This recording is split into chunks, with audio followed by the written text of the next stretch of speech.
যুবক সেজদায় পড়েছে, কাঁদছে, সেজদা অবস্থাতে আল্লাহর হাতে চলে গেল।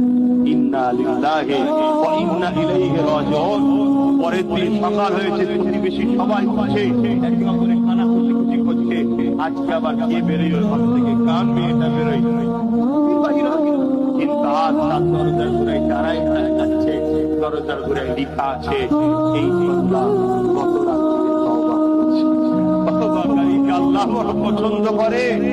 এর প্রতিবেশীরা এর জানাজা যে করবে, আল্লাহ তাকেও মাফ করবে। জোরে বলুন সুবহানাল্লাহ, আরো জোরে বলুন সুবহানাল্লাহ।